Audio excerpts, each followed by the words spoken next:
Welcome back, everybody, and we're back here with our bee jar.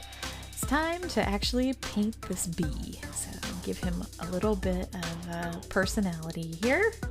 And it occurred to me as I was painting him up that the little hole that I put there to vent the air, yeah, it's his butthole. So my bee has a butthole. This makes me laugh. So anyway, you can see, I think he really sort of comes to life once he's painted up like a bee. I think it's very, very cute. I started getting a lot of compliments in the community studio on this piece once the bee was painted. So you can see here, just basic, yellow stripe, yellow and then a big black stripe. All right, and then here I'm just giving a little coat to the wings. Just gonna put some white over them and then carve some little lines into them. And now we're back to our jar. Remember, I had those other two areas of stripes that I needed to fill in, so I decided to go ahead and go full pride flag with them. And so this is a chocolate brown that I'm putting on the bottom, or the penultimate layer. I know it looks like a black, but it is in fact chocolate brown. So we'll see once it comes out of the bisque firing what color it is, and if I don't like it, then I can paint over it. And then I'm gonna do a black layer on the bottom stripe here, and then on the very bottom and the actual foot of the piece, I'm gonna put white. I just think it kind of makes those darker colors at the bottom pop a little bit. And, just kind of brings the piece together, sort of the neutral areas of the piece, the functional areas are covered in white. So you'll see that coming up in a second here.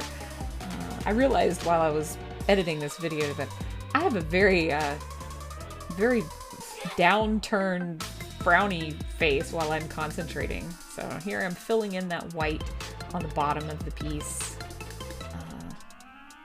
There we go. Now back to the bee.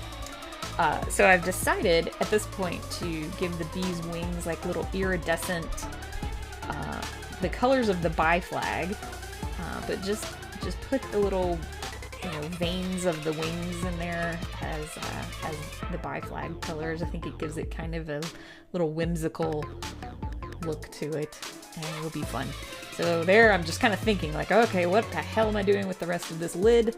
And then I decide to take Chuck's suggestion and make the lid into a honeycomb, which I wasn't really sure that was what I wanted to do, but as you'll see later on, it turned out to be a great decision. And frankly, I love doing repeating geometric patterns like this. It's just really fun for me.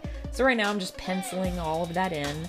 And at some point my phone ran out of power to record, so I apologize you guys don't get to see the full paint in process here, but you will see the finished product in just a moment here, because I come back the next day to fill in more layers of it.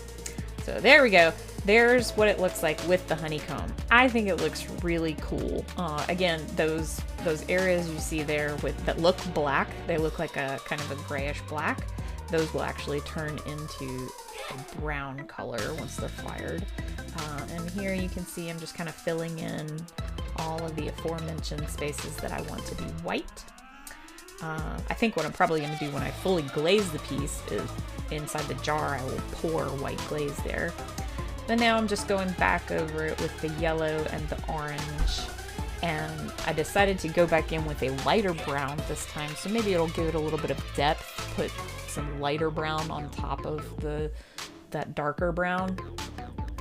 You can see I'm using velvet underglazes here just to kind of go over this piece.